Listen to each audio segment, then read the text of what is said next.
ఒకప్పుడు హైదరాబాద్ పబ్లిక్ అంతా మూసీ నది నీళ్ళే తాగేటోళ్ళట. అసొంటిది ఇప్పుడు మూసీ పక్కపొంటి పోతుంటే ముక్కులు మూసుకొని తిరిగే కథ అవుతుంది. అందుకే షే పార్టీల సర్కార్ వచ్చినాక మూసీ మీద గట్టిగా నజరేసిర్రు. 600 సరే కంపు కొట్టే మూసీని ఇంపుగా మార్చుడే అని సీఎం సారు మళ్ళోసారి మీటింగ్ పెట్టి గట్టిగా చెప్పిండు. మూసీని ఎట్లెట్లా మారుస్తారో అన్ని తీర్ల చూపించిండు. అందుకే ఇప్పుడు ఎక్కడ చూసినా గవే ముచ్చట్లు వినిపిస్తున్నాయి. చూడరే, పబ్లిక్ అంతా బుడ్డ బుడ్డ పడవలు వేసుకొని తెడ్డేసుకుంటా తిరుగుతాను అటు ఇటు. పక్క పోంటే పచ్చటి పచ్చిక, నడమ నడమ అందమైన బిడిజీలు, ఒడ్డు పోంటే అవోటి ఓటి దుకాణాలు హోటళ్ళు. పబ్లిక్ అంతా పిల్ల జల్లని ఎంటేసుకొని తిరుగుడు భలే ఉన్నది పోన్రి. అటు నీళ్ళ పడవలు, ఒడ్డు పోంటి సైకిళ్ళు, రోడ్డు మీద కార్లు. ఏంది ఇదంతా ఏదో బయటి దేశంలో ఉన్నట్టే ఉన్నది కదా అనుకునేరు. కానే కాదు, ఇది హైదరాబాదు.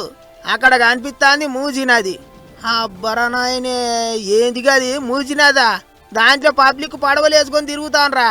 కలనా నిజమా అని పరిశాన్ అయ్యారు. మరిగా సర్కారోళ్ళు ఆ తిరగ చేస్తారట మూసిని. తొలతమల్క ఉస్మాన్ సాగర్, హిమాయత్ సాగర్ కేంచి బాపుఘాట్ దాకా గీ తీరొక్క అంగులతోని అచ్చం బయటి దేశం తీరుగా ముస్తాబు చేస్తారట.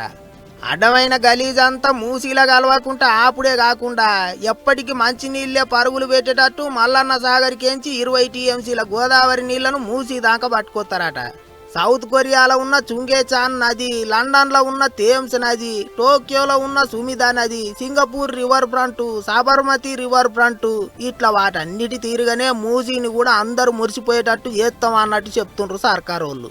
ఇప్పుడు సోషల్ మీడియాలో ఎక్కడ చూసినా సర్కారోళ్ళు విడుదల చేసిన మూసీ గ్రాఫిక్స్ వీడియోలు ఫోటోలే గిర్ర తిరుగుతున్నాయి. అబ్బా, నిజంగానే గా తీరుగా తయారైతే మాత్రం పట్నం పబ్లిక్ అంతా పొద్దుగాలి లేస్తే మూసీ ఒడ్డునే ఉంటారు కావచ్చు అని కామెంట్లు పెడతారు చాలా మంది.